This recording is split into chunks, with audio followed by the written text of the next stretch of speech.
Hello, everyone. This is Rob from Revelation Rain, and I'm continuing this series where I've been going through each of the songs on our debut CD and giving some background in each one of these songs. Now, I've already done all of the songs of our most recent CD, Day of the Lord.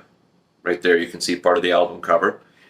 So now, these past couple of months, I've been going through each of the 10 tracks on our debut CD, which was Vengeance is Mine.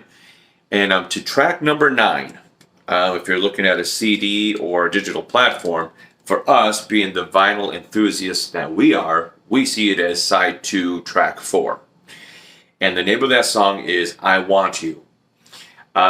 This is a song that I wrote back in, I would say, 96, 97.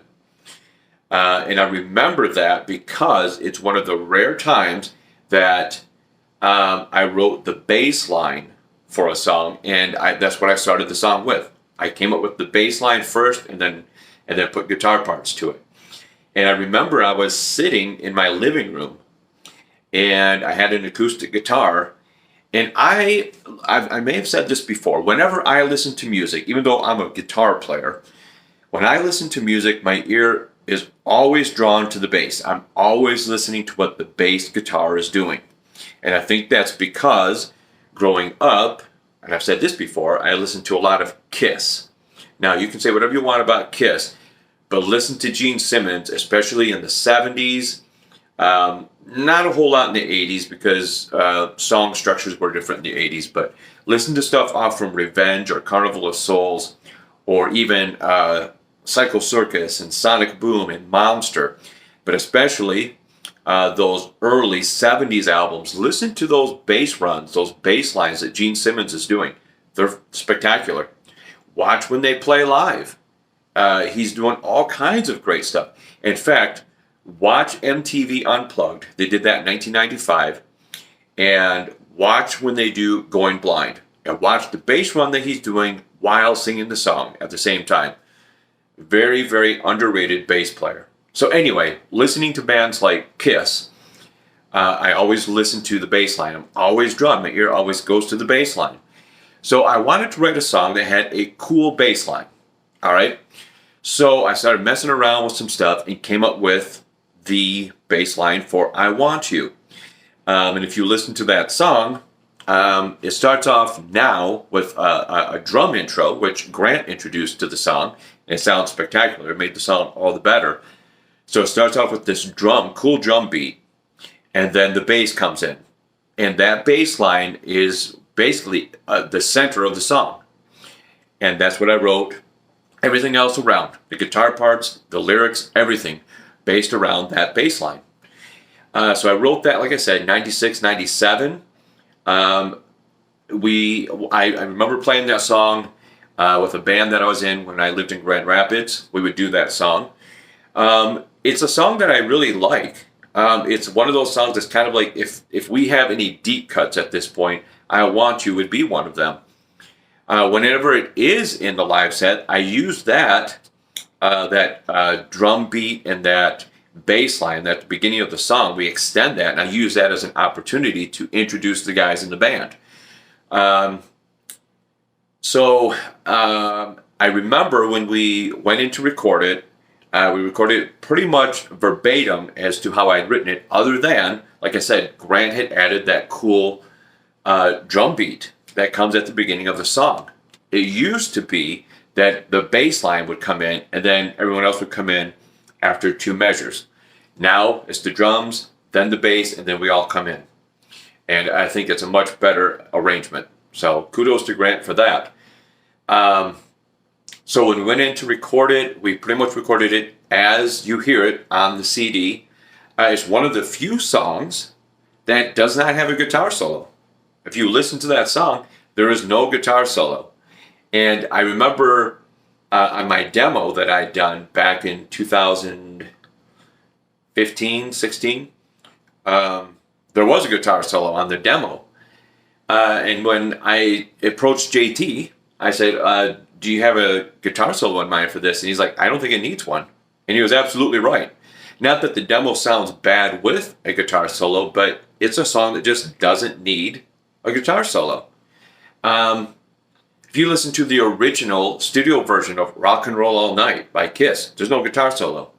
If you listen to Love Gun, the studio version, there's not really a guitar solo. There's just that little run that comes at the middle of the song. There's really no guitar solo, so to speak.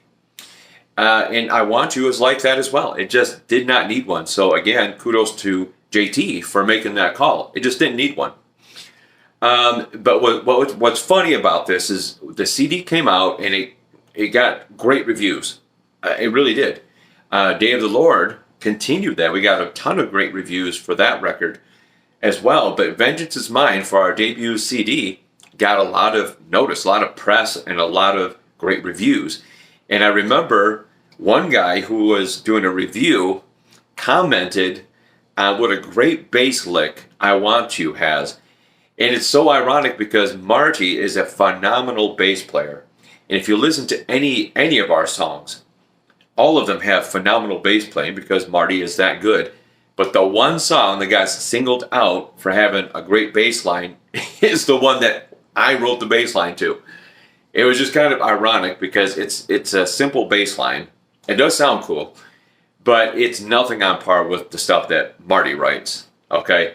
And so it was just ironic that of all the bass lines that you hear on any of our songs, that's the one that got picked. And I remember Marty just kind of shrugged his shoulders and like, I guess. So whatever. Just kind of irony, right? So anyway, why is the song side 2, track 4? Well, because we're coming off from Bloody Thumbs, which is a little more mellow for the most part until you get to the end of the song. And then it's got that killer riff at the end. And so you're picking the pace back up, okay? You start off with Can't Forgive, which is a heavy track, just like New Kind of Man.